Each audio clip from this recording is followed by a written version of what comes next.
Sword stayed at Ardyn's side for roughly 2,000 years, flying forth at his command. Okay, so that's basically one of his royal arms. Yes. But there's a lot of stuff here we're going to find. Holy shit.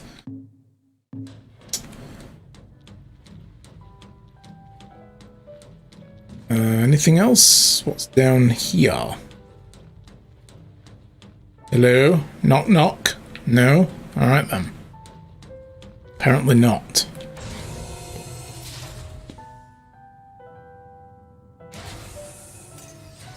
Come, have a seat. Sit and eat breakfast in your armor? That must be very uncomfortable. I'm usually still in my PJs at that time of morning. Oh wait, I don't wear PJs. Gods above, we thank you for the bounty. Yeah, look how much Prompto has grown. Before us. Don't want your food getting cold, do you? Just really weird they gave him that voice still. Should have taken the rasp out of it. So he doesn't sound like a decrepit old ancient man. Enjoying your stay? No. Or maybe he just smokes like 60 a day or You've been something. asleep for years. Learning to appreciate the waking world will take time. Perhaps I can help enlighten you while we dine.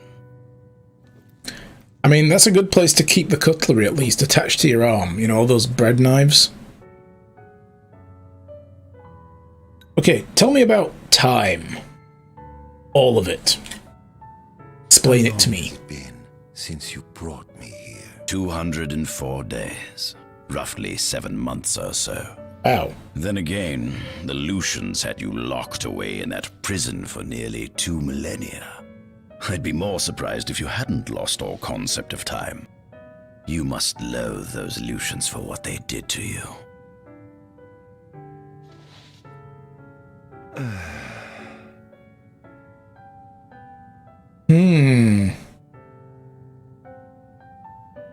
You think a JRPG Behemoth like Square Enix can afford another voice actor? Yeah, that's it.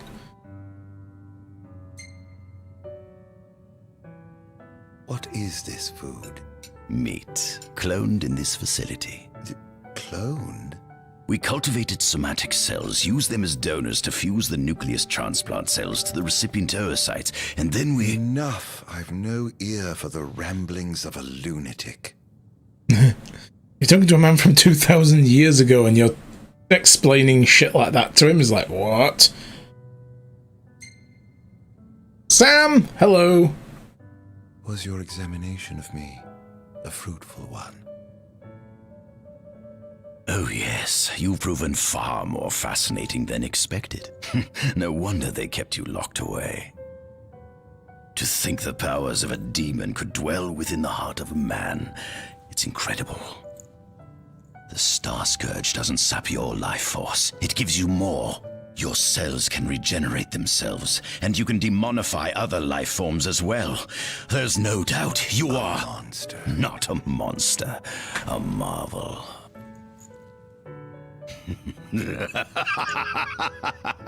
I can't wait Reassured to by the unravel crazy all your laugh. mysteries. What is it you want from me, anyhow? What about me interests you so? You said it yourself, didn't you? You were chosen by the gods. And frankly, with powers like yours, I'd say you're nearly a god in your own right. We need those powers that you possess. With your strength on our side, we could finally put an end to the gruesome war with Lucis. You too must desire the fall of the kingdom that cast you into exile. My desires are all in the past. The man who wronged you may have died long ago, but his descendants live on to this day. Surely you must bear them some feelings of ill will. That's basically Emperor Palpatine. He's Anakin. But also this sort of like mountain base in the Alps has given me a sort of a Red Skull vibe as well. He's a shorty. It's either that or Ardyn's really tall. Ardyn's like 6'9" or something. But no, yeah, I think the other guy's actually just really short. I mean, Prompto was the shortest of the group as well, right? Alright. Lead on, Darth Sidious. Show me unlimited power. This is the fruit of my labor.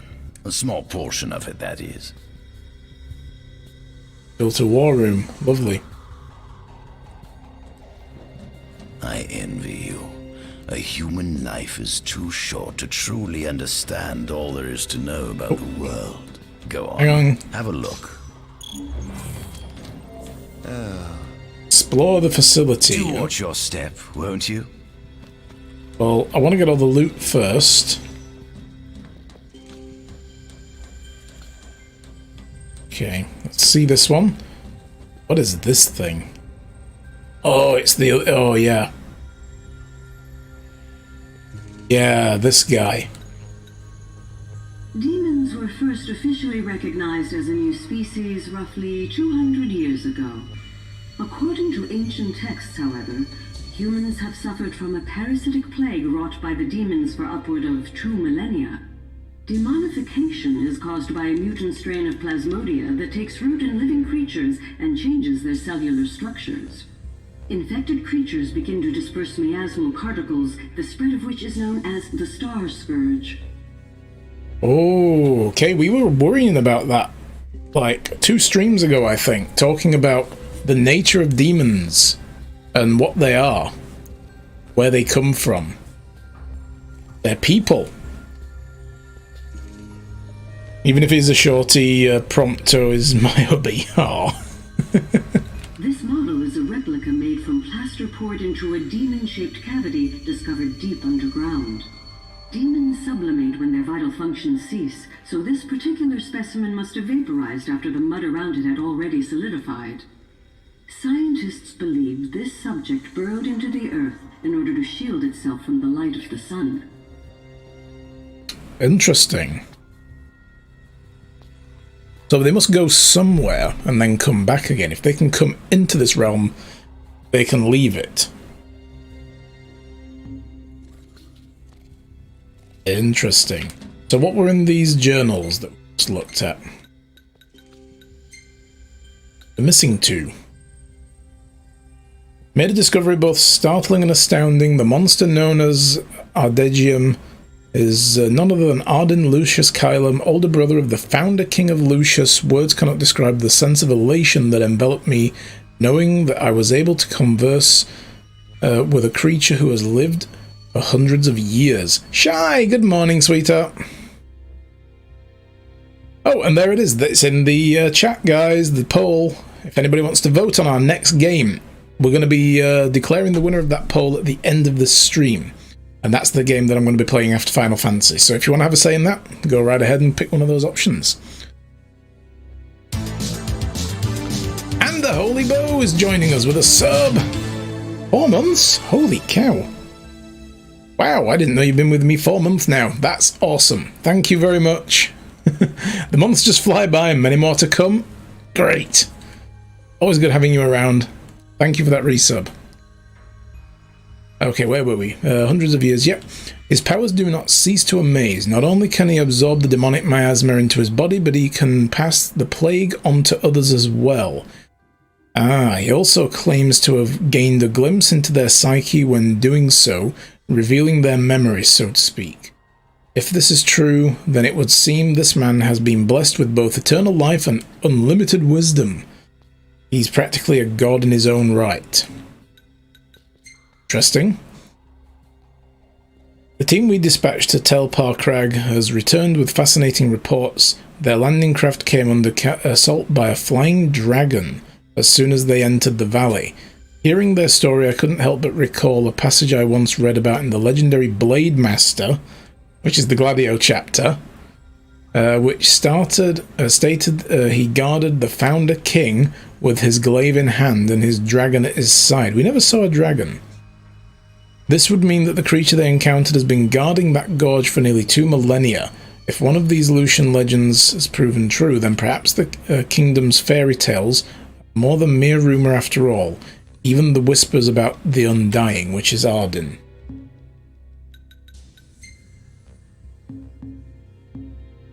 Cool, okay. What is all this about here? This weird... Oh, this is Angel Guard. I think, yeah, that looks like Angel Guard. Kind of, maybe. Adagium. That is what the Lucians call the monster they imprisoned for 2,000 long years.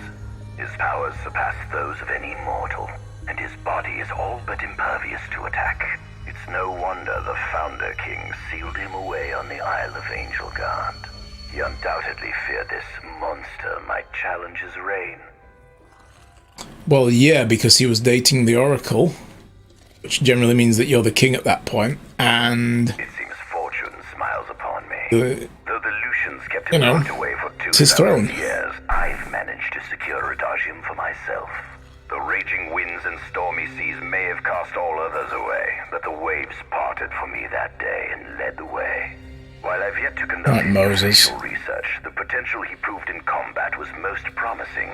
I estimate his powers easily surpass anything mankind has ever seen. Perhaps this streak of luck has just begun. So it's just struck me though, since when we were pulled away Fascinating, from the island, we were attacked by the Glaives. Over the ancient How did the king not found know? Scarcely a mention of you. I barely believed you existed till I saw you with my own eyes. With your help, my research is proceeding smoothly. You have my thanks. You're welcome, Creepy Prompto. What is in here? Activate the device. Yes.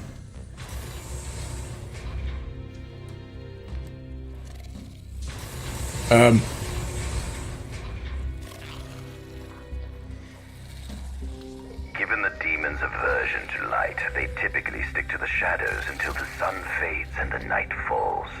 Adagium, however, is different. Unlike his demon brethren, he can still function uninhibited in broad daylight. Of course, the ultraviolet rays harm him, much like they would any other demon. Yet his cells regenerate quickly enough to essentially negate the damage. He's just turned me into a living display. It stings. Ah, like the light of the sun. Perhaps I'd best cover up. That's why he walks around wearing so many layers of friggin' drapery and that big hat. He's keeping the sun off of him. Okay. Oh, that makes sense now. I thought it was just a style option. But he just wanted to look cool, you know? Anything else around here? Any more loot? Oh, research journals. Take one of those. Is there another one here? Over here? Nope. We need to get all the story. Must be how the gods feel looking down upon our world. Here Oh, we look, have there's a model of meteor imperial impact. territory. It includes our present lands as well as our future acquisitions. Feel free to have a look. Interesting.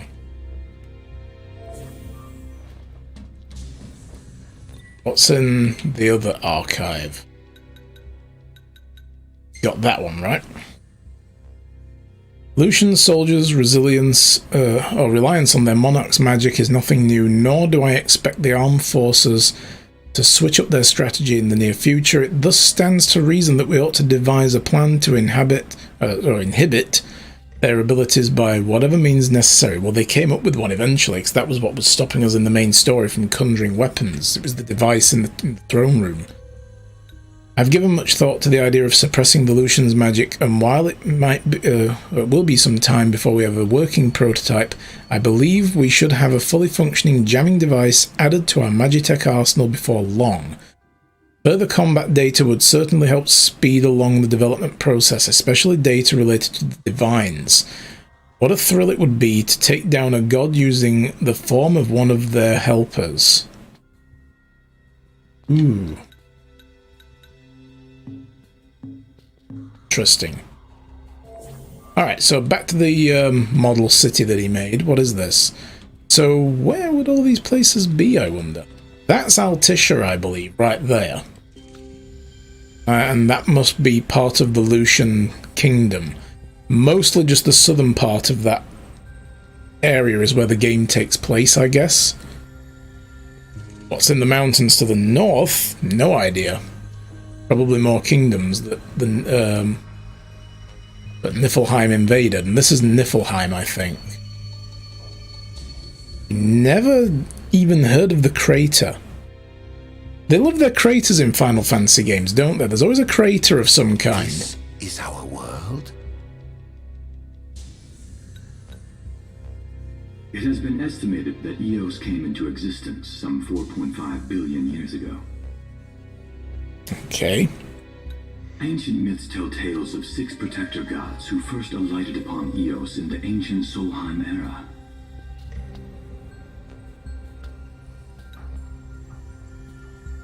Birth of mankind was in this area, though. Interesting. Fossils thought to be remains of the oldest members of the human race were discovered in the Pistala region. Some claim that humans discovered fire in the Sukarp region even before the dawn of the Solheim civilization. According to legend, the fire god Ifrit first bestowed his burning wisdom upon a man who later sat the throne of Solheim. The mechanized civilization of Solheim is presumed to have originated in the Diskai and Klain regions. Exactly when the civilization rose and fell, however, remains the subject of much investigation. All of that was Solheim, then.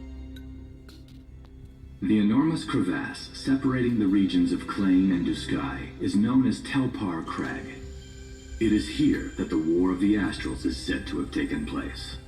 When Ifrit tried to reduce mankind to ash, the other gods fought back, and some claim this clash caused the collapse of Solheim. Yeah, so that big ravine running through the landscape, that was caused by the Astral War.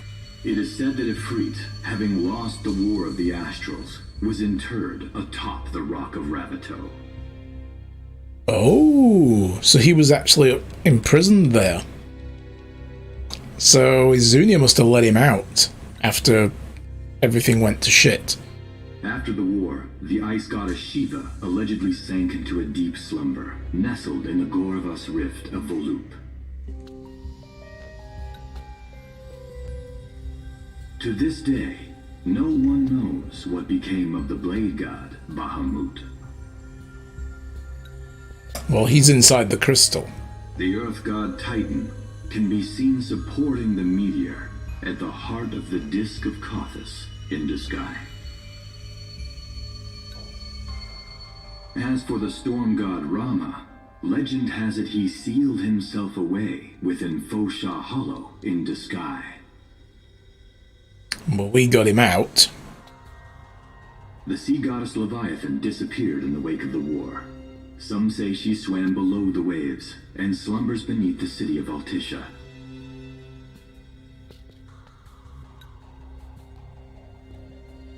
Wait, Lucius is over there. Some 2,000 years ago, the gods granted Somnus Lucis Caelum 2 gifts: the sacred stone and ring. With these in hand, he founded the kingdom of Lucis.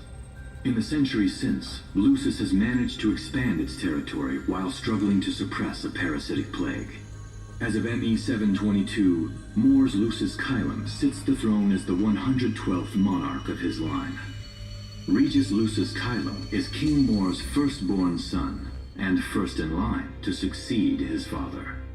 So that's Noctis's dad. Of course, that's the crown city, isn't it? The whole island there is the entire city. Somnia. Angelgard, off the coast of Golden Key, is an uninhabited island that Lucians regard as sacred ground. Ancient texts tell of a monster known as Adagium supposedly sealed away within, but investigations into its existence have yet to provide conclusive evidence. Soon after the establishment of the Kingdom of Lucis, House Fulare founded the nation of Tenebrae.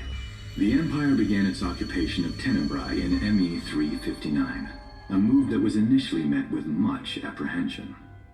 In order to assuage the dissenters, the Empire preserved the Oracle's home of Fenestala Manor. This concession was partially made for political purposes. House Fulare enjoys close ties with the line of Lucis. The Accordo Protectorate has developed into a bustling league of towns at the heart of maritime trade. In ME 606, the Empire won an important battle against the allied forces of Lucis and Accordo, and in turn, annexed the Protectorate.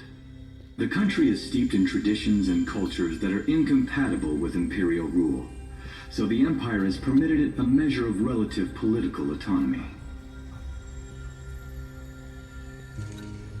Centuries after the founding of Lucis, a movement to revive the lost civilization of Solheim arose around the Weltham region.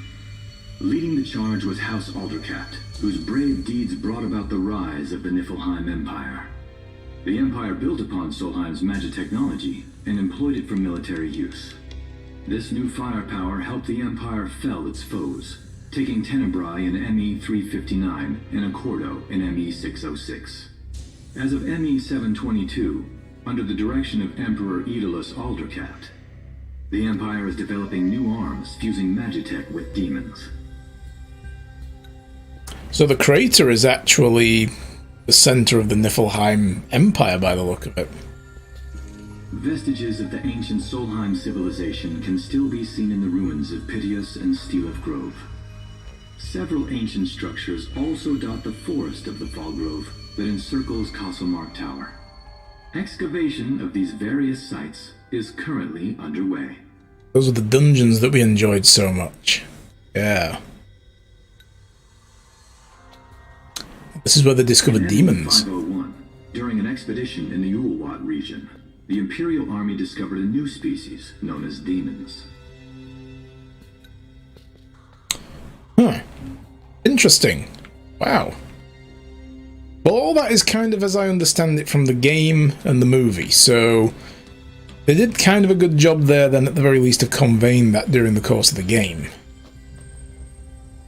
At center, we see what I presume to be Lucian warriors and the kings of yore. I've learned a great deal about the first king of Lucis, but I never knew he was second in line. It seems to depict a legend in which the chosen king dispels the darkness. If that's true, does that mean Lucis intends to someday stand above all others? Their trifling tales mean nothing in the face of our superior technology. Only we can restore balance to our world. At the top of the painting, we see the Oracle herself. The bloodline of the Oracle is one of the oldest in Eos, originating with Eromirus Flore. Only they possess the power to commune with the gods.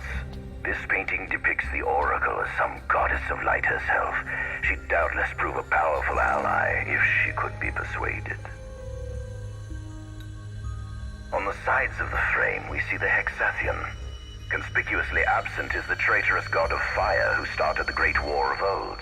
Perhaps developing a deeper understanding of the demons will bring us closer to comprehending their divine counterparts. But what if I were to find a way to combine those two disparate elements? That's what he did in Prompto's episode. He wanted to create a Magitech demon engine that he could put himself into spiritually. Like he ascended to demonhood and then inhabited the engine. Try and become a new god, but on the like demon level. He's crazy. By my estimation, the grotesque creatures depicted here are likely demons. Could this mean these monsters will be harbingers of the apocalypse? If only we could find a way to harness their power for ourselves. The line of Lucis was chosen to eradicate evil from Eos, and with the divine on their side, how could they fail? See a shiny up there, and another one here.